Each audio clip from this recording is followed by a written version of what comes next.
चलते हैं श्रीमद् भागवत महापुराण। भगवान श्री कृष्णचंद्र जी ने कालिया का दमन किया, काली हृद को अमृत जैसे जल से युक्त कर दिया।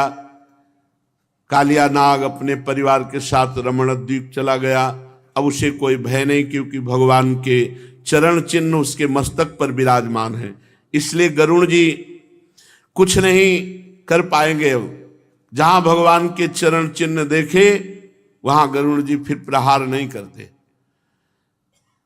भगवान को भी संघर्ष पे संघर्ष ही करना पड़ा, तो हम लोगों को क्यों संघर्ष नहीं करना पड़ेगा। अभी काली दह को शुद्ध किया, दूसरे दिन फिर प्रलंबासुर आ गया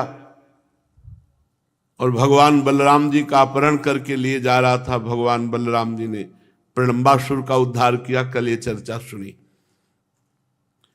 परीक्षित अगले दिन फिर भगवान की वही दिनचर्या, गाय बछड़ों सखाओं गोपों के साथ वृंदावन में हरी हरी घास पर गाय को छोड़ देना और आपस में क्रीड़ा करना। गौएं बेरोक टोक चढ़ती हुई घने जंगल में चली गई। गर्मी का समय था और मुंजा टवी सरकंडों के वन में पहुंच गई। बहुत से गोप उनको वहां से निकालने के लिए गए। श्री कृष्ण बलराम आदि ने देखा कि गौएं दिखाई नहीं दे रही। अरे वो तो सरकंडों के वन में चली गई। गौओं के खुर से पता लगाते हुए गए। भगवान बड़े जोर जोर से गौओं का नाम लेकर के पुकारने लगे। गौएं अपने नाम की ध्वनि सुनकर भगवान पुकार रहे, हुंकारा जमाने लगी। ये हो ही रहा था कि आग लग गई। बांसों की रगड़ से दावानल प्रकट हो जाती है। और मुंजा टवी ये तो बहुत जल्दी आग फैलने वाली। समस्त बछड़े गौएं गोप सखा और बड़ी जोर की आंधी चलने लगी। सब ओर से प्रचंड ऊंची ऊंची लपटे जो सब जीवों को भस्म करने की सामर्थ्य रखती। ग्वाल गौएं चारों ओर दावानल से घिर गए। ये घटना कालिया नाग के जब दमन पर रात्रि में वहीं रुके थे तो एक ऐसी घटना घटी थी। ऐसी फिर घटना घट गई। मृत्यु से भयभीत होकर के जैसे जीव भगवान की शरण में आता है, ऐसे समस्त ग्वाल बालों ने भगवान श्री कृष्ण बलराम जी के शरणापन्न होकर पुकारा, हे महावीर श्री कृष्ण, हे प्यारे श्री कृष्ण, हे परम बलशाली बलराम, हम तुम्हारे शरणागत हैं, तुम दोनों हमें इससे बचाओ। श्री कृष्ण जिनके तुम ही भाई बंधु हो, जो पूर्ण रूप से तुम्हें अपना मान लिए हैं, उनको कभी कोई कष्ट नहीं होता। आप सब धर्मों के ज्ञाता हो तो आप शरणागत धर्म को भी जानते हो। हम सब आपकी शरण में हैं, इसलिए हे प्रभु एकमात्र आप हमारे रक्षक हो, आप हमारी रक्षा कीजिए। भगवान श्री कृष्ण ने बड़े जोर से कहा, डरो मत, डरो मत, आंखें बंद कर लो। वचो निशम्य कृपणम बंधूनाम भगवान हरि निमीलयत मा भैष्ट लोचना नित्य भासत। तुम सब अपने नेत्र बंद कर लो। अब आसपास बड़ी ऊंची ऊंची लपटें, आंख की मुंजा टवी, बहुत ऊंची होती है मूंज, उसे गांव में मूंज कहते हैं, जिसे इसे शास्त्रीय शब्दों में कहते हैं मुंजा टवी, उसे मूंज कहते हैं। कहीं कहीं सरकंडा कहते हैं उसे। बड़े बड़े होते हैं, सफेद उनमें वो बाली सी आती है। और भगवान श्री कृष्ण ने सबसे सबका आंख बंद कर लो और आकर्षण किया। पूरी आग भगवान के मुख में जाकर शांत हो गई। भगवान आग को पी गए अपने भक्तों के लिए। जिस मुख से माखन पाया, दूध पिया, उसी मुख में आग का पान कर लिया। अब ग्वाल वालों ने आग खोल कर देखा तो सब भांडीर वट के पास पाया। हमारा श्री कृष्ण जरूर चमत्कारी है, क्योंकि इस भारी संकट से हम कहां फंस गए थे मुंजा टवी में, कहां आ गए यहां भांडीर वट। सबको गाय बछड़े सखा सबको उठाकर भांडीर वट में और आग को पी लिया। परीक्षित सायंकाल होने पर बलराम जी के साथ भगवान श्री कृष्ण ने गौएं लौटाई और बंशी बजाते हुए उनके पीछे पीछे घर आए। ग्वाल बाल उनकी स्तुति कर रहे थे। ब्रज में गोपियों का श्री कृष्ण के बिना एक एक क्षण 100 युग के समान व्यतीत होता था।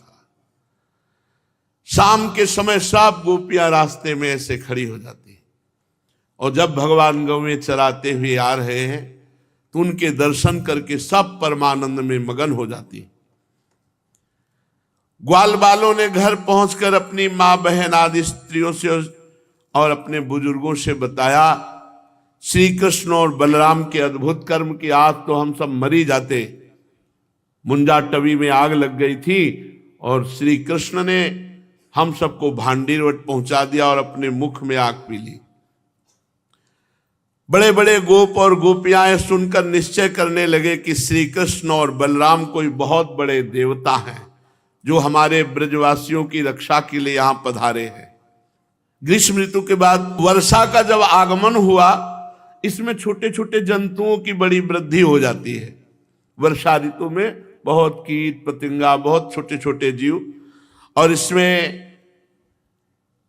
जो ग्रीष्म में सूखे हुए वृक्ष होते हैं उनको जल मिलने से पुनः जीवन प्राप्त होता है। सूर्य और चंद्रमा पर बार बार मंडल बैठने लगते हैं। बादल वायु चमक कड़क करके बड़ा क्षोभ प्रकट करती है आकाश में। नीले नीले घने बादल आते हैं, बिजली कौंधती है, गड़गड़ाहट होती है और वर्षा होती है। जैसे जीव ब्रह्म स्वरूप है पर माया के गुणों से ढक जाता है तो अपने को शरीर मानने लगता है, ऐसे ही सूर्य और चंद्रमा के ऊपर बादल ढक जाने पर वो दिखाई नहीं देते। जीव ब्रह्म स्वरूप है। भगवान सूर्य राजा की तरह पृथ्वी रूपी प्रजा से 8 महीने तक जल अपनी किरणों से आकर्षित करते हैं और फिर उसे बांट देते हैं। जैसे दयालु पुरुष जब देखते हैं कि प्रजा बहुत पीड़ित है तो दया परवश हो करके वो अपने जीवन प्राण तक न्यौछावर कर देते हैं, वैसे बिजली चमक कर घनघोर बादल आते हैं और प्राणियों के जीवन स्वरूप जल की वर्षा करते रहते हैं। जेठ अषाढ़ की गर्मी से पृथ्वी सूख गई थी, अब वर्षा के जल से सिंचकर वो हरी भरी हो गई। जैसे कोई सकाम भाव से तपस्या करता है तो शरीर दुर्बल हो जाता है और जब तपस्या का फल मिलता है तब फिर शरीर हष्ट पुष्ट हो जाता है। वर्षा के सायंकाल में बादलों से घना अंधेरा छा जाने पर ग्रह और तारों का प्रकाश तो नहीं दिखता परंतु जुगनू चमकते हैं। जैसे कलयुग में सच्चे महात्माओं का सानिध्य बहुत कम मिलता है, पाखंडियों का बहुत बोलबाला हो जाता है। कह रहे जैसे वर्षाकालीन में सायंकाल बादलों का घना अंधेरा छा जाता है, सूर्य और तारों का प्रकाश तो दिखाई नहीं देता, जुगनू चमकने लगती है, केवल जुगनू का प्रकाश। वैसे ही कलयुग में पाप की प्रबलता हो जाने से सच्चे संतों का मिलना कठिन हो जाएगा, पाखंड मतों का प्रचार होगा, वैदिक सिद्धांत लुप्त हो जाएंगे, पाखंडियों का बोलबाला होगा। जो मेढक पहले चुपचाप मिट्टी में घुसे हुए सो रहे थे, जे ही वर्षा हुई सब बाहर निकल पड़े और टर टर टर टर ऐसे आवाज करने लगे, जैसे नित्य नियम से निवृत्त होने पर गुरु के आदेशानुसार ब्रह्मचारी लोग वेद पाठ करते हैं। छोटी छोटी नदियां जो जेठ अषाढ़ में बिल्कुल सूखने गई थी, मानो सूखने को आ गई थी, अब वो घुमड़ घुमड़ कर घेरे से बाहर बहने लगी। जैसे अजितेंद्रीय पुरुष के शरीर और धन और संपत्ति ये सब कुमार्ग में खर्चा हो जाते हैं। जो अजितेंद्रीय पुरुष होता है, भगवत विमुख होता है, उसका पैसे का बहुत बड़ा दुरुपयोग होता है, बहुत बड़ा दुरुपयोग। वो अपने को सौभाग्यशाली समझते हैं, अभिमान उनको बढ़ता है, मैंने बहुत बड़ा दुरुपयोग। पृथ्वी पर कहीं कहीं हरी हरी घास की हरियाली थी, कहीं कहीं वीर बहुटियों की लालिमा, कहीं कहीं बरसाती छत्तों के कारण वो सफेद मालूम हो रही थी कि जैसे जेठ अषाढ़ में नदियां सूख जाती है और फिर जब वर्षा हुई सावन भादो तो जीव सरिता सावन जल, ऐसे ही ये जो अजितेंद्रीय भगवत विमुख पुरुष, इनके पास धन आता है, बहुत गलत जगह इनका प्रयोग हो जाए, गलत जगह खर्चा होता है। सही ढंग से खर्चा करे तो एक एक रुपए की बहुत बड़ी, सो धन धन्य प्रथम गति जाकी। सब खेत अनाजों से भरे पूरे लहला रहे थे, उन्हें देखकर किसान तो मारे आनंद के फूले न समाते थे, पर सब कुछ प्रारब्ध के अधीन है, ये बात ना जानने वाले लोगों के हृदय में बड़ी ईर्ष्या पैदा होती थी। ऐसे ऐसे ईर्ष्यालु होते हैं कि खड़ी फसल में ऐसे चुपचाप एक दिया सलाई फेंकी और भाग गए। अब किसी को क्या पता, अब पूरी खेती उसकी जल गई, अब उसके घर में क्या होगा। जैसे सरसों की खेती थी ना, सरसों, अब बादल आ गए शाम के और सुबह सरसों काटनी, पूरा परिवार उदास बैठा है, हे भगवान वर्षा मत कर देना। अगर वर्षा हुई, सरसों भींजी जो पकी खड़ी, सुबह जो ही सूर्योदय होगा तो पहली किरण में खिल जाएगी ऐसी कली और सब सरसों बिखर जाएगी, पूरा फसल नष्ट। किसान बहुत बहुत तपस्वी होता है, बहुत मेहनती। अब तो चल गए ट्रैक्टर, नहीं एक फार का हल था, सुबह 2 बजे से लगे 11 बजे तक जोत रहे, तब जाके कितना जुतता। बहुत कठिन किसानी, बहुत कठिन, और बहुत गरीबी से, बहुत मेहनत से, बैल की तरह मेहनत करते, तब जाके पेट भरता। तो ये लोग जो ईर्ष्या करने वाले हैं, उनकी फसल देख करके जल जाते हैं, उनके नष्ट करने की सोचते हैं। बरसात में जलचर जीव, थलचर जीव ये बढ़ जाते हैं। भगवान की सेवा करने से भीतर और बाहर दोनों तरह की जैसे सुंदरता आती है, ऐसे प्रकृति में सुंदरता वर्षा में आ जाती है। वर्षा ऋतु में हवा के झोंकों से समुद्र एक तो यूं ही उत्ताल तरंगों से युक्त हो रहा था, अब नदियां गिरने लगी तो और उत्ताल तरंगों से युक्त हो गया। जैसे साधक, समझना, जैसे साधक मन और इंद्रियों को रोककर भगवान में लगाना चाहता है, पर विषयों का संपर्क हो जाने पर, भोगियों का संपर्क हो जाने पर उसमें उफान आ गई, अब वो नहीं संभाल सकता। इसीलिए लिखा है कस्तरति मायाम, तो बोले यो संगास्त्यजति यो महानुभाव सेवते यो निर्ममो भवति। किसी से ममता नहीं, किसी का संग नहीं, संग केवल भगवत प्रेमी महात्मा का संग, और संग होकर भजन करो। कल एक संत भगवान आए थे कई रूपों में, तो एक संत भगवान प्रश्न किए कि नए साधक को एकांत में भजन करना चाहिए या साधु मंडली में रहना चाहिए। उनका साधु मंडली में। प्रथम भगति संतन करी संगा, क्योंकि नवीन पौधा है, बकरी खा गई तो बकरी का खाया हुआ पौधा दोबारा अंकुरित नहीं होता। प्रियादास जी ने भक्तमाल में लिखा है कि भक्ति का अंकुरण जब हो रहा हो तो साधु रूपी बाड़ लगा दो, साधु संग रूपी बाउंड्री, जिसमें माया रूपी बकरी न प्रवेश करे। नहीं, बकरी का चरा हुआ किनगा नहीं निकल, वो ऐसे डंठल सहित चबा जाती है। भक्ति का अंकुरण नहीं होगा, ऐसा प्रभाव माया का, इसलिए साधु मंडली में रहे। तो उन्होंने कहा कि हमारे गुरुजी के यहाँ जो दीक्षा लेते हैं पहले कुछ दिन तो ऐसे, और फिर कहते हैं हम एकांत में रहेंगे, और वो छोड़कर गुरुजी को चले जाते हैं, उनकी सेवा का त्याग कर देते हैं। उनका क्या होगा? उनका कभी कोई परिपक्व अवस्था नहीं प्राप्त होगी।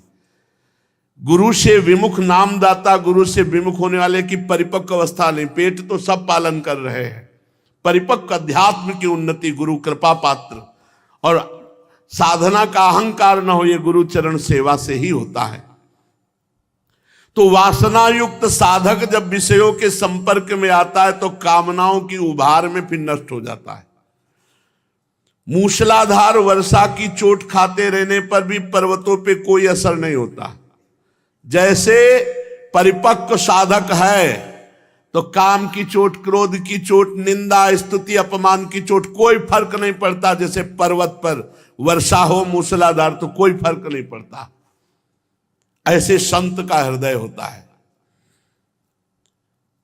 जो मार्ग कभी साफ नहीं किए जाते थे उनमें घास ढक गई, उनको पहचानना कठिन हो गया। कलयुग में भगवत मार्ग ढक जाएंगे, पहचानना कठिन होगा, पाखंड के मार्ग खुल जाएंगे। शुद्ध भगवत चर्चा, शुद्ध भगवत मार्ग तो बहुत ही कठिन हो गया। यद्यपि बादल बड़े लोकोपकारी हैं पर बिजलियां उनमें स्थिर नहीं रहती। जैसे भ्रष्ट आचरण वाली स्त्रियां कभी अपने पति का अनुगमन नहीं करती। जो भ्रष्ट आचरण वाली हैं वो अपने पति के अनन्य नहीं रहेंगी। उनका स्वभाव हो गया है चंचल, तो फिर वो टिकना। और ये आज का जो समय चला है गर्लफ्रेंड बॉयफ्रेंड, ये पहले ही सब भावनाएं दूषित हो जाती हैं, अपवित्र भावनाएं, तो कैसे गृहस्थी कैसे बढ़िया होगी इनकी। आकाश में मेघों की गर्जना तर्जना बड़ी जोर से होती है और इंद्रधनुष दिखाई देता है। जैसे सतोगुण, रजोगुण, तमोगुण, इस विश्व के बखेड़े में निर्गुण ब्रह्म छुपा हुआ है, पर ये तीन दिखाई दे, सतोगुण, रजोगुण, तमोगुण। ये इंद्रधनुष की भांति ये दिखाई दे रहा है यही गुण, लेकिन इनमें जो व्याप्त है वो परमात्मा अनुभव में नहीं आ रहा। बादलों के शुभागमन से मोरों का रोम रोम खिल जाता है और वो कुहुक कर नृत्य करके आनंद मनाते हैं। ठीक वैसे ही जैसे गृहस्थी में जो लोग हैं उनको जब भगवत प्रेमी महात्मा मिलते हैं तो उनका हृदय आनंद से नाच उठता है। आज अहोभाग्य भगवत प्रेमी महात्मा का दर्शन हुआ, आज अहोभाग्य उनके वचन सुनने को मिले, आज अहोभाग्य उनकी सेवा बनी। जो वृक्ष जेठ अषाढ़ में सूख गए थे वो अपनी जड़ों से जल पीकर पत्ते फूल डालियों से खूब सज धज गए। जैसे कोई सही तपस्या करने वाला जब तपस्वी अपनी तपस्या का फल पाता है तो वो प्रफुल्लित हो जाता है। तालाबों के तट कांटे कीचड़ जल के बहाव के कारण प्राय अशांत रहते हैं, परंतु सारस एक क्षण के लिए भी उन्हें नहीं छोड़ता। जैसे अशुद्ध हृदय वाले विषयी पुरुष सदैव भोगों में ही लगे रहते हैं, वो भोगों को छोड़ने की बात सोच ही नहीं सकते।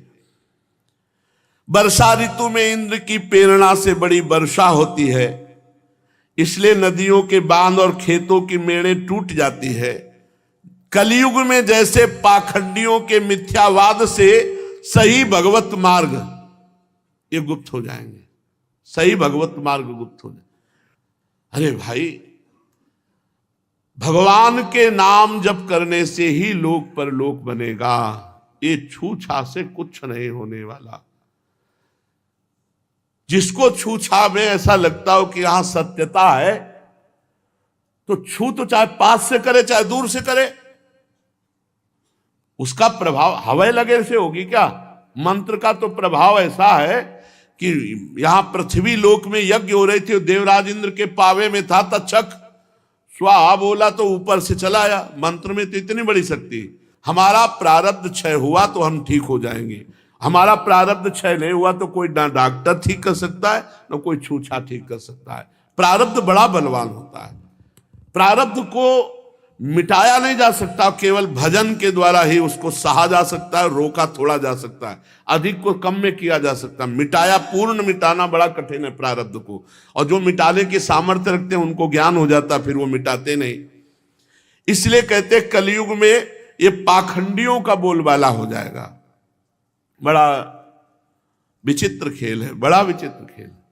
एक बरगदिया बाबा थे, उनके पैर में कछुआ काट खाया, वहां कीड़ा पड़ गए तो पूरा पैर सड़ रहा था, और ब्रह्मबोध संपन्न महापुरुष थे। आप कैसे समझते हो?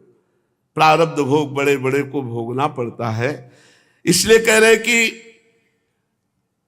कलयुग में पाखंडियों का मत चलेगा, चलेगा, दौड़ेगा पक्का। और रात दिन माला चलाओ, भजन करो, सत्य मार्ग में चलो, भगवान के मार्ग में चलो जो अविनाशी है, त्रिकाल में कभी धोखा नहीं हो सकता। इसमें विश्वास नहीं होगा, इसमें विश्वास। सबको ऐसा लगता है कि हम कुछ ले दे के बाबा जी को और हम भोगे भोग और बाबा जी करे योग और हम कुछ फल फूल रुपया दे दे और खूब चकाचक रहे। नहीं भाई, ऐसा विधान नहीं है। अवश्य में वो भोक्तव्यम कृतम कर्म शुभाशुभम, को न काहू के सुख दुख कर दाता और निज कृत कर्म भोग सुन भ्राता। अपने कर्म को भोगना पड़ेगा। इसलिए भगवान का नाम जप, भगवान की मंत्र जप, भगवान की सेवा, भगवान के भक्तों की आराधना, ये बात तो हमारी समझ में आती, लेकिन ये समझ में नहीं आती कि कोई तुम्हें छू कर देगा तुम सिद्ध हो जाओगे, ऐसा नहीं। बहुत देखो कर्म कितना प्रबल है। हठ कर लिया आत्मदेव ने भागवत में प्रारंभ में कि या तो पुत्र देव नहीं तुम तुम्हारे सामने मर जाएंगे। तो संत भगवान ने एक फल दिया। अब उनके भाग्य को पढ़ के बता रहे थे 7 जन्म तक तुम्हारे संतान नहीं है। तो क्या हुआ, फल लेके गए तो उनकी पत्नी धुंधुली ने फल नहीं खाया, गाय को खवा दिया। देखा ना प्रारब्ध कैसा बुद्धि बदल दी कि इतना सिद्ध फल वो गाय खवा दिया अपने, और उनके नहीं हुआ, बहन का लेकर के धुंधकारी। जैसे वायु की प्रेरणा से घने बादल प्राणियों के लिए अमृत में जल की वर्षा करते हैं, ऐसे कभी कभी बड़े संत जन धनी लोगों को आदेश दे करके गरीबों की सेवा कराते हैं। धनी लोगों से धन लेकर गरीबों की सेवा में लगाना या धनी लोगों को आदेश देकर गरीबों की सेवा में लगाना। ऐसे ऐसे लोग हैं जिनको दवाई के पैसे की व्यवस्था नहीं, ऐसे वृद्ध हैं जिनकी सेवा कोई करने वाला नहीं, ऐसी माताएं वृद्ध हैं जिनको बहुत कष्ट मिल रहा है। धन हो तो ये करना चाहिए। 10-5 ऐसे सेवक रख ले और वयो वृद्धों लोगों को रखकर उनकी सेवा करवावे, औषधि करवावे। ऐसे ये सब धन के उत्तम है। सो धन धन्य प्रथम गति जाकी। वृंदावन में ऐसी शोभा से युक्त वृक्ष लताओं के बीच में भगवान श्री कृष्ण बलराम गौएं चराने आते हैं। खूब हरी हरी घास गौएं चरते हो, बड़े बड़े थन सब दूध से भरे हुए।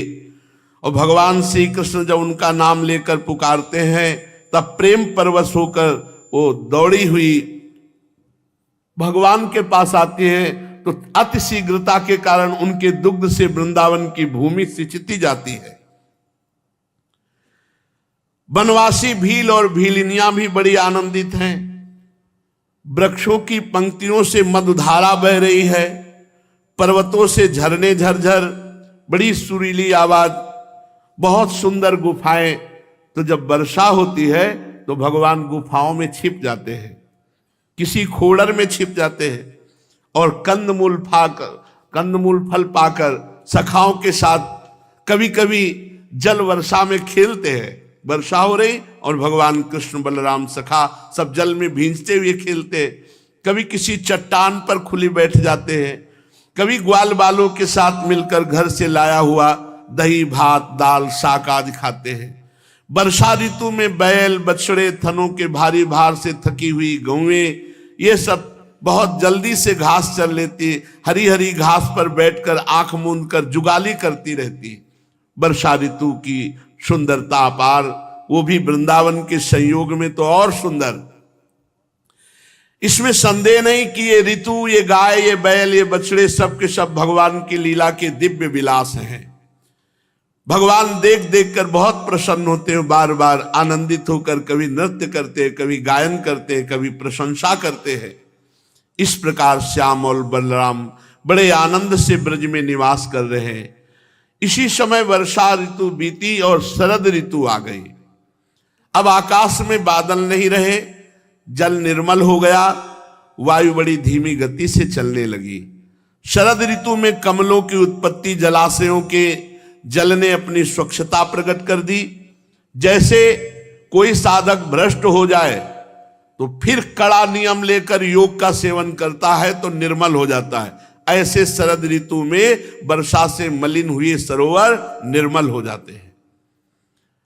भ्रष्ट हो जाए तो इसका मतलब नहीं कि हम गिरते ही चले जाए, नहीं, फिर कड़ा नियम ले और फिर आगे बढ़े।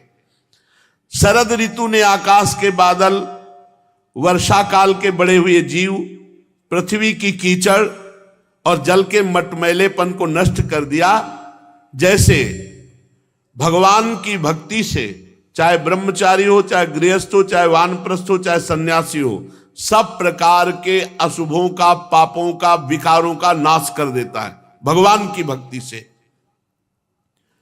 बादल अपने सर्वस्व जल का दान करके उज्जवल कांति से सुशोभित होते हैं। जैसे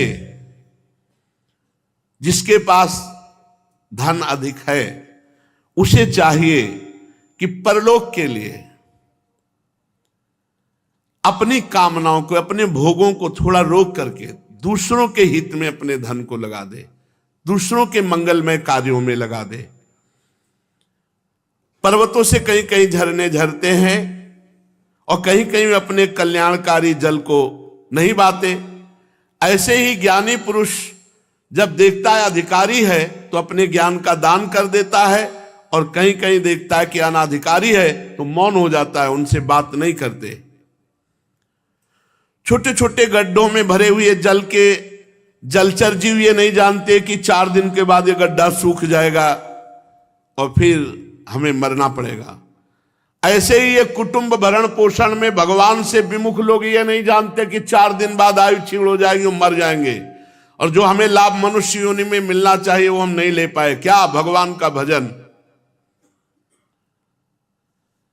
शरतकालीन सूर्य की प्रखर किरणों से बड़ी पीड़ा होने लगी। जैसे जिस साधक की इंद्रियां बस में नहीं होती उसे तरह तरह के ताप और पाप में फंसा देती इंद्रियां। अपनी इंद्रियों को संयम में रखने वाला साधक साधु ही परमानंद को प्राप्त होता है। पृथ्वी धीरे धीरे अपना कीचड़ छोड़ने लगी, घास पात धीरे धीरे अपनी कचाई छोड़ने लगे। जैसे विवेक संपन्न साधक धीरे धीरे अनात्म पदार्थों का त्याग कर अपनी आत्मा में स्थित हो जाता है। शरद ऋतु में समुद्र का जल स्थिर, गंभीर, शांत हो गया। जैसे आत्माराम पुरुष का मन निसंकल्प और शांत हो जाता है, वो फिर किसी प्रपंच या भोग या कर्मकांड के झमेले में नहीं पड़ता। किसान खेतों की मेड़ मजबूत करके जल का बहना रोकने लगे। जैसे साधक अपनी इंद्रियों को विषयों का संयोग ना होने देना, प्रत्याहार करके अपने ज्ञान की रक्षा करता है। जितना इंद्रियों से भोग भोगोगे अज्ञान बढ़ेगा, और जितना भोगों का त्याग करोगे उतने ज्ञान बढ़ेगा। शरद ऋतु में दिन के समय बड़ी कड़ी धूप होती है, लोगों को बहुत कष्ट होता है, परंतु रात्रि के समय चंद्रमा प्रकाशित होकर संताप को वैसे ही हर लेता है। जैसे देहाभिमानी को साधना में दुख होता है और जब भगवत प्राप्ति होती तो परमानंद में निमग्न हो जाता है। इसलिए संसार के भोगों में मनोरंजन न करके भगवान की तरफ बढ़ो। ये थोड़ा दुख है, इसके बाद महासुख है, और संसार की तरफ दुख ही दुख है। दुखालयम शाश्वतम। फूलों से लदे हुए वृक्ष और लताओं में होकर बड़ी हुई सुंदर वायु बहती है, ना अधिक ठंडी ना अधिक गर्मी। उस वायु के स्पर्श से सबकी जलन तो मिट जाती है, परंतु गोपियों की जलन और भी बढ़ जाती है, क्योंकि उनका चित्त श्री कृष्ण ने चुरा लिया है। शरद ऋतु में बड़ी सुंदर शोभा, उसी शोभा में श्री कृष्ण प्रेम की उन्मत्तता। परीक्षित जैसे राजा के शुभागमन से डाकू चोरों के सिवा सब लोग निर्भय हो जाते हैं, वैसे सूर्योदय के कारण कुमुदनी के अतिरिक्त और सभी प्रकार के कमल खिल गए। बड़े बड़े शहरों गांवों में नवान्न प्राशन इंद्र संबंधी उत्सव होने लगे। खेतों में अनाज पक गए। भगवान श्री कृष्ण बलराम जी की उपस्थिति से वृंदावन दिव्य शोभा से युक्त है। साधना करके सिद्ध हुए पुरुष जैसे समय आने पर अपने भगवत शरीरों को प्राप्त करके महाआनंद में स्थित होते हैं, वैसे ही सन्यासी, राजा, स्नातक, व्यापारी जो वर्षा के कारण एक स्थान पर रुके हुए थे, वहां से चलकर अपने अपने अभीष्ट कार्य की ओर। बड़ा सुंदर वृंदावन है और लालजू की बड़ी सुंदर बंसी बज रही है। उस बंसी को सुन करके जो गोपियों के हृदय में भाव आ रहा है वो वर्णन करते हैं, इसे वेणु गीत कहते हैं। इसकी चर्चा आगे करेंगे। श्री राधा वल्लभ लाल की जय।